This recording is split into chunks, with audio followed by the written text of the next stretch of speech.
என பசியால் மெலிந்து பால் பட்ட நெஞ்சிடும் கட்டி இழுத்து கை கால் முறிந்து அங்கம் பிளந்து உயிர் போகும் தருவாயிலும் கூட நம் நாட்டின் வளர்ச்சி சிந்தையில் எண்ணாமல் இருக்க மாட்டான் என்ற வீரத்த உணர்ச்சி அத்துடன் பெருக்கும் எனது அன்பு வணக்கம்.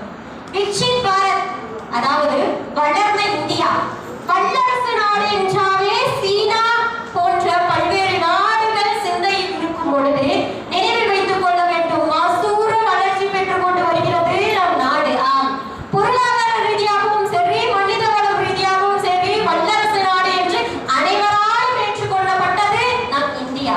ஆம், சரி, வல்லரசு நாடாக இருக்க வேண்டும் என்றால் நம் இளைஞர்கள் என்னதான் செய்ய வேண்டும்? இமை காக்கும் வெள்ளி போல, எப்படி இமை காக்கும் வெள்ளி போல இளைஞர்கள் விழித்துக் கொண்டிருக்க வேண்டும் ஒவ்வொரு நிமிடமும். சுவாமி விவேகானந்தர் ஐயா முதல் ஏபிஜே அப்துல் கலாம் ஐயா வரை இளைஞர்களை மட்டுமே முற்றிலுமாக நம்பியிருந்தனர். இப்படி எண்ணற்ற தலைவர்கள், எண்ணற்ற கருத்துக்கள் என்னவாக இருக்கிறது என்றால், இன்றைய இளைஞர்கள் நினைத்தால் மட்டும்தான் நாடு வல்லரசாக இருக்க முடியும் என்று நம் மீது நம்பிக்கை வைத்த நம்பிக்கை நாம் ஒவ்வொரு நாளும் கடைபிடிக்க வேண்டுமே தவிர அதை விட்டு வேறு எதுவும் செய்துவிட முடியாது என்றார் சுவாமி விவேகானந்தர். 100 இளைஞர்களை தாருங்கள், என் நாட்டை நான் வல்லரசாக மாற்றுகிறேன் என்று அதீத நம்பிக்கை வைத்தார். மேலும் விக்ஷித் பாரத் அதாவது 100வது சுதந்திர தின அன்று நம் நாடு வல்லரசாக மாற்ற முதல் விதைதான் விக்ஷித் பாரத்துடைய பல்வேறு திட்டங்கள். நாம் ஒன்றும் செய்ய தேவையில்லை, விக்ஷித் பாரத்துடைய பல்வேறு திட்டங்களை சரியாக கடைபிடித்தால் மட்டும் போதும், நம் நாடு வல்லரசாக நாடாக வாழ்வதை எவனாலும் தடுக்க முடியாது என்பதை உறுதியாக கூற முடியும்.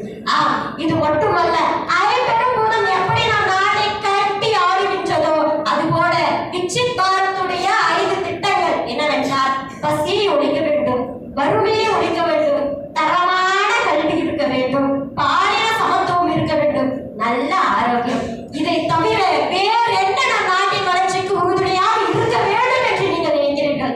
ஒன்றும் கிடையாது. இப்படி விக்ஷித் பாரத்துடைய பல்வேறு திட்டங்களுக்கு நாம் முன்னோடியாக உறுதுணையாக இருந்தால் மட்டுமே போதும் என்று பல்வேறு தலைவர்களுடைய கருத்தாக மட்டும்தான் இருந்து வருகிறது. இதை தொடர்ந்து விக்ஷித் பாரத்துடைய பாரத் மேளா என்ற உள்கட்டமைப்பு திட்டம் மில்லியன் மற்றும் டில்லியன் கணக்களவில் மேலோங்கி நிற்கிறது என்றால் அதுதான் நம்மளுடைய அசூர வளர்ச்சி.